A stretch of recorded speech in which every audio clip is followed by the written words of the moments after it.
चलिए टॉपिक पे आते हैं हम लोग। देखिए, यह ब्रह्मांड की सबसे महत्वपूर्ण, ब्रह्मांड की उत्पत्ति की सबसे महत्वपूर्ण जो सिद्धांत है जॉर्ज लेमेटियर जी का बिग बैंग सिद्धांत, जिसे 1927 ईस्वी में इन्होंने इस सिद्धांत को दिया था। और ये बहुत ही सर्वमान्य सिद्धांत है, सभी वैज्ञानिकों ने इसको माना है, खगोलविदों ने इसे माना है। ठीक, ये जो सिद्धांत है, एक गुब्बारा, जो गुब्बारा आप लोगों ने देखा है, गुब्बारा अगर उसमें हवा नहीं भरा गया है, उसमें थोड़ी सी आप एक कोई बिंदु रख दे और फिर उस गुब्बारे में हवा भरे, तो जितना ही आप उसमें गैस भरेंगे, हवा भरेंगे, उतने ही उस बिंदु की जो बिंदु आप रखे एक पॉइंट को, वो पॉइंट फैलता चला जाएगा। और एक दिन ऐसा आएगा कि बहुत बड़ा वो पॉइंट दिखेगा, जो आपने बिंदु रखा था वो पॉइंट बहुत बड़ा दिखेगा। उसी थ्योरी के आधार पर, उसी के आधार पर इन्होंने उस सिद्धांत को दिया है। उसी गुब्बारे के जो हमने अभी थ्योरी बताया, उसी के आधार पर ये सिद्धांत है बिग बैंग सिद्धांत 1927 में जॉर्ज लेमेटियर ने जो दिया।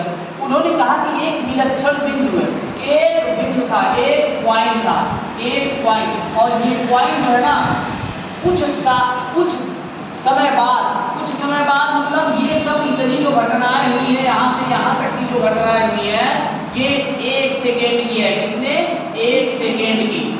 इसकी 1 सेकेंड, 1 सेकेंड में, 1 सेकेंड में हुई। 1 सेकेंड के बाद दूसरे सेकेंड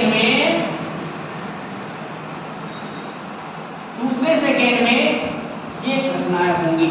ठीक, 1 सेकेंड तक यह पहले विलक्षण बिंदु होता है, एक पॉइंट होता है, दूसरे कुछ समय बाद वह एक बारीबाल के आकार का होता है, फैलना शुरू हो गया। ठीक, बारीबाल के आकार का होता है। उसके बाद वह कुछ ही समय बाद आपको यह एक आग का गोला बन जाता है और बड़े आकार का हो जाता है। समझाया? बड़े आकार का जब हो जाता है तो जो वो पॉइंट था वो फैलाव होता है, और फैलाव होता है तो जो भी चीजें होती है वह अलग अलग दिखाई देने पड़ती है एक बिंदु की। इस गोले के आकार में एक बिंदु के अकॉर्डिंग दिखना शुरू हो जाता है, और जब यह और बड़ा होता है तो ये जो बिंदु है इस आकार में दिखाई देने शुरू हो जाते हैं। और जब इस आकार में दिखाई होना शुरू हो जाता है तो ये आकाश गंगा या गैलेक्सी का निर्माण होता है। किसका?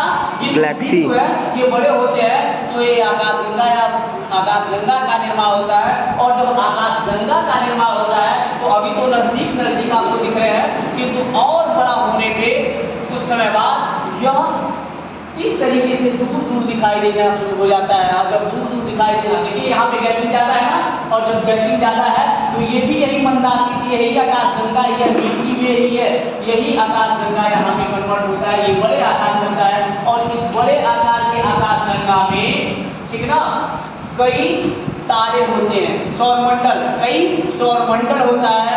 और इस सौरमंडल, देखिए ये आकाश गंगा, जैसे अब बात करें जिस आकाश गंगा में हमारा सौरमंडल है उसे मंदाकिनी कहते हैं। क्या कहते हैं? मंदाकिनी, इस आकाश गंगा को। और इस आकाश गंगा को दुग्ध मेखला भी कहते हैं। क्या कहते हैं? दुग्ध मेखला। उसे इंग्लिश में मिल्की वे कहते हैं। क्या कहते हैं? मिल्की वे। ठीक है, और यही देखिए हमने मान लिया कि ये मंदाकिनी आकाश गंगा है, यहाँ से हमने इसको ले लिया, ये मंदाकिनी आकाश गंगा है। इसी आकाश गंगा या इसी मंदाकिनी आकाश गंगा से जो है, यह हमारा जो मंदाकिनी आकाश गंगा है, यह सर्पीले आकार में है। कैसे है? सर्पीले आकार में। कैसा है इसका आकार? सर्पीला है। कैसा है?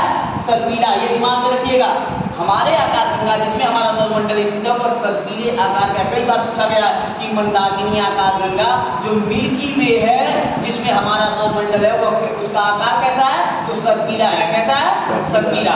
आगे बढ़ते हैं, इसी आकाश गंगा में हमारा जो सौरमंडल स्थित है, क्या है? हमारा सौरमंडल स्थित है। और यह आकाश गंगा होता है क्या भाई? तारों के समूह को आकाश गंगा कहते हैं। क्या कहते हैं? तारों के समूह को आकाश गंगा कहते हैं। और प्रत्येक तारे का अपना एक सौरमंडल होता है। प्रत्येक तारे का अपना क्या है? एक सौरमंडल होता है। क्लियर? तो सपोज दैट मान लीजिए इस मंदाकिनी में हमारा ये एक बिंदु, ये तारा यहाँ पे उठ के चला है, एक तारा हमको दिखा, और कई तारे हैं, इसलिए इसका एक समूह हो गया और आकाश गंगा हो गया।